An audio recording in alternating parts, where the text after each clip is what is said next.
총선 패배에 책임을 지고 사퇴를 했습니다만 한동훈 전 비대위원장 움직임 여전히 관심사인데요. 지난 토요일 새벽에였죠. 한 전 위원장이 당직자와 보좌진들한테 격려 문자를 보냈다고 합니다. 이겁니다. 사랑하는 동료 당직자와 보좌진 여러분, 제가 부족했습니다. 그러면서요. 결과에 충분히 실망하되 국민의 사랑을 더 받는 길을 찾길 희망한다. 이런 내용이었다고 하고요. 그리고 또 낙선한 후보들한테도 전화를 걸어가지고 수도권에서 지는 정당은 희망이 없다. 함께 방법을 알아가자. 이런 메시지를 전달한 걸로 알려졌습니다. 당이 영남당으로 쪼그라든 그런 상황에서 수도권을 강조한 한동훈 위원장의 목소리가 재차 관심을 받고 있는 겁니다. 다시 한번 들어보시죠. 경기도 자체가 대한민국이라고 해도 과언이 아니라고 생각합니다. 여러분, 경기에서 우리가 국민의 선택을 받으면 우리는 승리합니다. 우리가 인천에서 승리한다면 우리는 대한민국에서 승리하게 될 겁니다. 우리 같이 4월 이곳 인천에서 멋진 국민의 승리를 만들어 봅시다. 우리 국민의힘은 서울의 동료 시민들에게 더 잘해야 합니다. 밤이든 낮이든 비가 오든 바람이 불든 맨 앞에서 서울의 동료 시민을 위해서 우리 모두의 미래를 위해서 길을 찾읍시다. 전재현 변호사님. 그러니까 당직자들한테 전화를 돌렸고요. 그리고 본인이 공천한 사람들 당선자든 낙선자든 가리지 않고 관리를 하는 모습.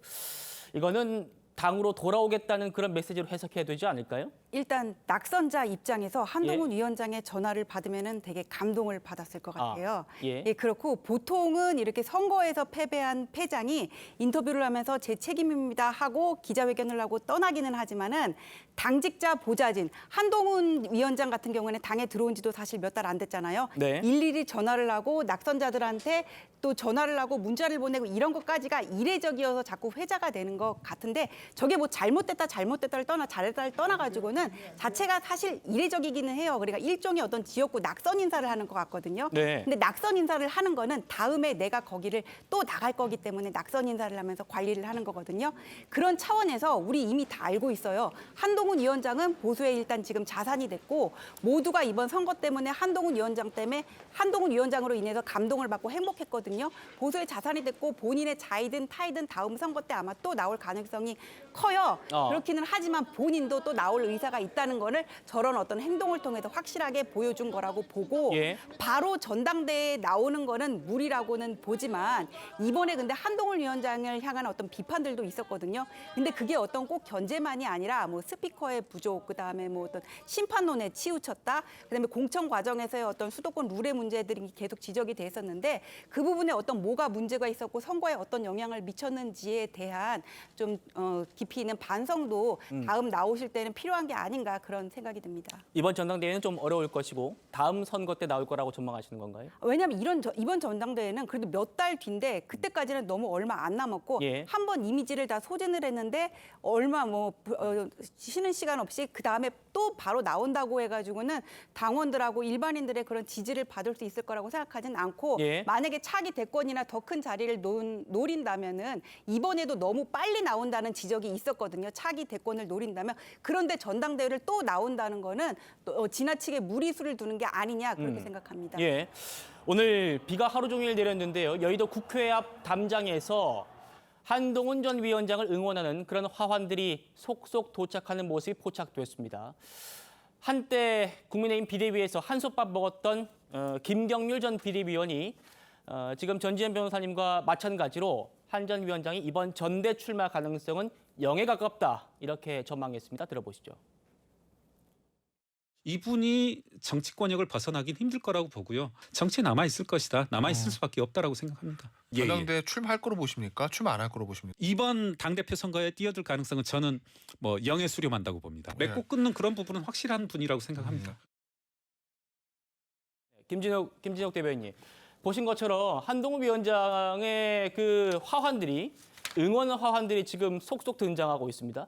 선거에서 패배한 패장을 향해서 이렇게 지지자들이 보내는 거 저는 처음 본 것 같은데 어떻게 좀 바라보셨습니까? 이번 총선에서 한동훈 비대위원장의 데뷔가 실패로 귀결은 됐습니다만 한동훈 위원장의 완전한 실패는 아닌 것 같다라는 느낌이 들어요. 저 네. 화환을 보면 지금 한동훈 위원장이 이번에 국민의힘의 지휘관으로 나서서 본인의 확실한 어떤 팬덤층 이제 그런 부분들에 밑단을 깔아놓은 게 아닌가라는 생각이 들고요. 한동훈 위원장을 어쨌든 많은 부분들이 지금 이제 열렬하게 응원하고 또 찾고 있는 이런 모습들을 보면 앞으로 한동훈 위원장이 정치권에 조금 더 빠르게 불려 나오는 것을 수능할 수도 있지 않느냐 이런 또 오해를 할 수 있는 여지가 또 있다라는 겁니다. 예. 지금 앞에서 두 분들께서는 이게 지금 당장 이번 전당대회에 나오는 건 어렵다라고 말씀 주셨습니다. 일반적인 여의도 문법으로 치면 그렇게 하는 것이 맞고 지금은 세월을 낚는 강태공의 시간을 보내는 것이 한동훈 위원장에게도 매우 좋은 상황이 맞는데 지금 한동훈 위원장이 그 보좌진들이나 당직자들에게 문자를 보내고 낙선자들에게 전화를 하고 네. 이런 모습들이 이례적인 상황이란 그렇죠. 말이에요. 이런 이례적인 상황이라면 뭔가 한동훈 위원장이 그동안 보여줬던 캐릭터처럼 예.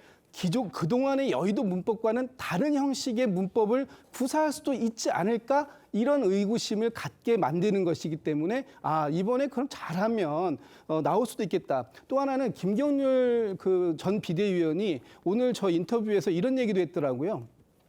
책임론으로 따져보면 책임의 비율을 정하는데 예. 한동훈 비대위원장의 비율이 한 30% 정도. 30이다. 나머지 60, 70% 정도는 윤석열 대통령에게 있는 거 아니냐 이런 식의 발언을 또 해요. 예. 이 얘기는 뭐냐면 잘못 들으면 이게 이번 총선이 윤석열 정부에 대한 심판론이었기 때문에 그게 일반적인 해석론으로는 맞을 수 있지만 전당대회만 놓고 보면 지금 한동훈 위원장의 책임론을 일단 30으로 선을 그어놓은 거 아닌가 이렇게 따지면 이번에 한동훈 위원장이 자칫 또 전당대회가 언제 열릴지 모르겠지만 바로 투입될 수도 있겠구나 이런 그러니까 의구심 예. 이런 부분들까지 자아내게 만드는 중이다 이렇게 저는 보고 있습니다. 예.